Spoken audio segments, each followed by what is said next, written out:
पिघला दे। Hello friends, आप सभी का स्वागत है इस न्यू क्लासेस में। अपन पढ़ रहे हैं वर्ल्ड ज्योग्राफी और वर्ल्ड ज्योग्राफी में अपन अफ्रीका कॉन्टिनेंट कंप्लीट करने जा रहे हैं, जिसमें आपने काफ़ी कुछ इसमें अभी आपने देखा है। तो जैसे कि आपने इसमें कैपिटल सहित आपके 3 दिन इसमें देशों मतलब कंट्रियों के साथ में कैपिटल बताते हुए आपको याद करवाया है। और इसमें जो इम्पोर्टेंट फैक्ट थे, जैसे अगर आपसे क्वेश्चन पूछा जाए कि अफ्रीका महाद्वीप को मतलब इसको मानव सभ्यता की जन्मभूमि भी कहा जाता है, तो आपसे क्वेश्चन इस तरीके से पूछा जाएगा, निम्न में से किस महाद्वीप को मानव सभ्यता की जन्मभूमि के नाम से जाना जाता है? तो आपको याद रखना है अफ्रीका को। वही अगर बात करें अफ्रीका शब्द जो है किस भाषा का शब्द है, तो ये आपको याद रखना है बर्बर भाषा, यानी कि बर्बर जो लैंग्वेज है, इफ्री शब्द से इसकी उत्पत्ति हुई है, और जिसका मतलब होता है गुफाओं में रहने वाली जातियाँ। ठीक है। और इस महाद्वीप के बारे में मैं आपको बताने वाली हूँ कि इस महाद्वीप को विश्व का सबसे गर्म यानी कि गर्म कॉन्टिनेंट के रूप में काउंट किया गया है। क्यों किया गया है? क्योंकि इससे तीनों रेखाएं होकर गुजरती है। जैसे कर्क रेखा ऐसे गुजरती है, 0 डिग्री लाइन यानी कि विषुवत इक्वेटर रेखा ऐसे गुजरती है, वही ट्रॉपिक ऑफ कैप्रिकॉर्न इससे होकर गुजरती है। तो तीनों रेखाएं ऐसे गुजरती हैं। तो इस महाद्वीप को सबसे ज़्यादा मरुस्थलीय भूमि के रूप में भी जाना जाता है, और यह एकमात्र महाद्वीप है जिसका विस्तार यानी कि दोनों गोलार्ध यानी कि दोनों हेमीस्फीयर अगर बात करते हैं, नॉर्थ हेमीस्फीयर और साउथ हेमीस्फीयर में इसका विस्तार है। ये आपने कल देखा। आज आपको जो देखना है, सबसे पहले आपको अपना मैप उठाना है और एटलस एक रफ मैप भी बनाना है, और एक एटलस सामने जो लिखा है एटलस में वो चीज़ें आपको अपने पेंसिल से टिक करते जाना है। ठीक है, तभी आप लंबे टाइम तक इन चीज़ों को आप अपने माइंड में रख सकते हो। देखते हैं। तो अफ्रीका महाद्वीप यानी कि इस महाद्वीप को अगर बात करते हैं विश्व का सबसे गर्म महाद्वीप है, ये आपको याद रखना है। वही अगर बात करते हैं अफ्रीका महाद्वीप, बता दिया सबसे बड़ा देश, अफ्रीका महाद्वीप का सबसे बड़ा देश अल्जीरिया। कैपिटल आपने देखी थी अल्जीरिया से, ये आपको पॉइंट नंबर 1 यहाँ दिख जाएगा। वही सबसे छोटा देश यानी कि सेल्सियस है। सबसे छोटा देश याद रखना है, पूछा गया है क्वेश्चन कि अफ्रीका कॉन्टिनेंट का सबसे छोटी कंट्री यानी कि स्मॉल कंट्री कौन सी है, तो याद रखनी है सेल्सियस है, जो कहाँ पर दिखेगी आपको, यहाँ पर हॉर्न ऑफ अफ्रीका, ये आपको दिख रहा होगा, यहीं पर इसकी कैपिटल आपको दिख रहा है। इसका हॉर्न ऑफ अफ्रीका अभी आप देखोगे इसमें आपके 3 कंट्रियाँ आती हैं, इसे अफ्रीका महाद्वीप का सींग बोलते हैं, सींग। ठीक है। तो पहले आपको देखना है सबसे छोटी मतलब कंट्री, जिसका नाम है सेशेल्स, और कैपिटल इसकी क्या है, विक्टोरिया। ठीक है। इसके बाद अगर बात करते हैं सबसे अधिक जनसंख्या, ऐसे अपने इंडिया की बात करते हैं, तो इंडिया में सबसे अधिक जनसंख्या, सबसे ज़्यादा पॉपुलेशन किस राज्य की है? अगर बात करें तो किसकी है, आप समझ सकते हो यूपी की है। उसी तरीके से यहाँ पर पूछा गया है कि सबसे अधिक जनसंख्या वाला देश, सबसे अधिक जनसंख्या वाला देश कौन सा है? ये कंट्री की बात कर रहे हैं अफ्रीका कॉन्टिनेंट में, तो ये है नाइजीरिया।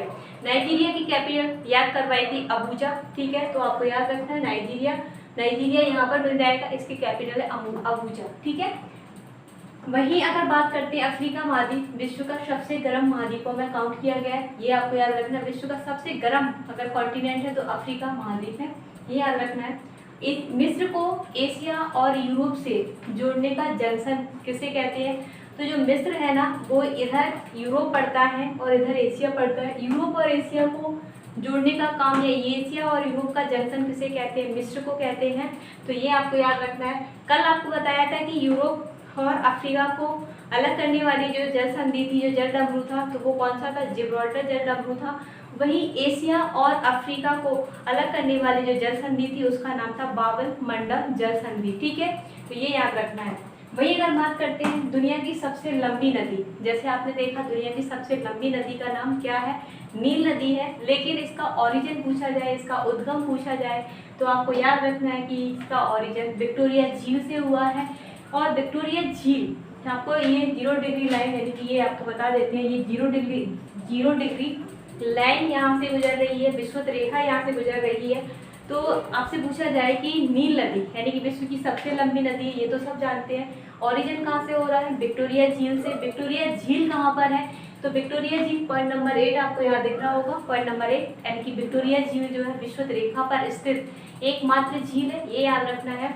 वही अगर बात करते हैं नील नदी की, 2 सहायक नदी है, नीली नील और नीली नील ये आपको दिख रहा है ना, इसका ऑरिजिन, इनकी इसकी जो ट्रिब्यूटरी है नीली नील और श्वेत नील, यानी कि वाइट नील और वाइट नील और ब्लू नाइल, है ना। तो ये आपको इस तरीके से बी मतलब हो गया आपका ब्लू, डब्लू मतलब हो गया वाइट। ये इसकी दो सहायक नदियां हैं, याद रखना है। नील नदी का ऑरिजिन विक्टोरिया से, विक्टोरिया झील से हुआ है। विक्टोरिया झील अफ्रीका महाद्वीप की सबसे बड़ी झील है, जो कहाँ से जो कहाँ पर स्थित है, जो स्थित है 0 डिग्री लाइन पर, ठीक है। ये पॉइंट आपको याद रखते हैं। वहीं इस पर नील नदी पर 2 बांध बने हुए हैं, जिनका नाम याद रखना है आसवान बांध, यानी कि आसवान डैम और ओवन डैम। तो नील नदी पर कौन कौन से डैम स्थित हैं? आसवान और ओवन। आसवान और ओवन डैम कहाँ पर है? नील नदी पर स्थित है। क्वेश्चन पूछा जाता है आसवान बांध किस नदी पर स्थित है? तो ये बनाया गया था आसवान नील नदी पर, ओवन भी नील नदी पर। ये आपको मिलेंगे कहाँ पर? मिस्र में, ठीक है, मिस्र में। पॉइंट नंबर 7 आपको बता दिया इस तरीके से। अफ्रीका महाद्वीप की प्रमुख झील विक्टोरिया। पॉइंट नंबर 8 यानी कि भूमध्य रेखा पर स्थित है। पॉइंट नंबर 1 आपको यहाँ मिल जाएगा। दुनिया का सबसे बड़ा जो मरुस्थल है, सबसे बड़ा डेजर्ट है, वो इसी महाद्वीप यानी कि अफ्रीका महाद्वीप में स्थित है, जो कि ये पूरा कवर करता है इधर से, ठीक है। ये पॉइंट नंबर 9 ना केवल यहाँ पर है, बल्कि ये पूरा इस तरीके से कवर किए हुए हैं, ठीक है। तो सबसे बड़ा डेजर्ट है, ठीक है। यहाँ पर उगने वाले जो घास है, सवाना घास के मैदान यहाँ पर स्थित है, ठीक है। किलिमंजारो, किलिमंजारो पर्वत अफ्रीका की सबसे ऊंची पर्वत चोटी है, ये याद रखना है, जो कि आपको मिलेगी यहाँ। Point number 10।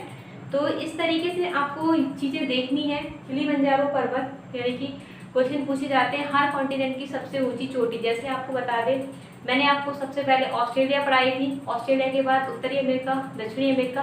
उत्तरी अमेरिका की सबसे ऊंची चोटी अगर बात करते हैं तो आपने देखा था, यानी कि आपने क्या देखा था? माउंट देनाले, जो कि एंडीज पर्वतमाला पर, रॉकी पर्वतमाला पर स्थित थी। माउंट देनाले नॉर्थ अमेरिका की। वहीं अगर बात करते हैं रॉकी पर्वत, यानी कि हो गया नॉर्थ अमेरिका में। वहीं अगर एंडीज पर्वतमाला है तो एंडीज पर्वतमाला की माउंट एकांकागुआ, जो कि साउथ अमेरिका की सबसे ऊंची चोटी थी, ठीक है। इस तरीके से अफ्रीका में भी सबसे ऊंची चोटी है, जो याद रखना है किलिमंजारो पर्वत, ये सबसे ऊंची, इसकी हाईएस्ट पीक है, ये याद रखना है। और यहाँ पर सबसे लंबी पर्वत श्रृंखला की अगर बात करते हैं तो एटलस पर्वत, जो एटलस बुक, एटलस बात करते हैं ना एटलस बुक की, तो वो एटलस जो पर्वत है, ये भी पूछा गया है कि एटलस पर्वत या एटलस पर्वत सीरीज किस कॉन्टिनेंट में स्थित है? तो वो स्थित है अफ्रीका कॉन्टिनेंट में, ठीक है। अब इसमें कुछ और फैक्ट रह गए हैं। आज आपने देखा अल्जीरिया इसका सबसे बड़ा देश है, सेल्सियस सबसे छोटा देश है, और नाइजीरिया सबसे अधिक जनसंख्या वाला देश है। आपने देखा सहारा मरुस्थल सबसे बड़ा मरुस्थल है। विक्टोरिया झील सबसे बड़ी झील है, जो 0 डिग्री लाइन यानी कि भूमध्य रेखा पर स्थित है। इससे नील नदी का ओरिजिन होता है। ये सारी चीज़ें अभी इसमें कल और आगे इसमें कल कंटिन्यू रखते हैं, और हर चीज़ को आपको अपने मैप में ढूंढना है और पक्का मिलेगी। जो हम इस तरीके से आपको डॉटेड लाइन बना के बताते हैं कि लगभग ये चीज़ें आपको इधर मिल जाएंगी, इधर मिल जाएंगी, ये सारी चीज़ें, तो आप इस मैप को देखकर आप अपने मैप में देख सकते हो। और इसको आपको अपने मैप में देखना बहुत ज़रूरी है, ठीक है। तो कल फिर मिलते हैं, कल के लिए थैंक यू, और लाइक शेयर सब्सक्राइब कीजिए।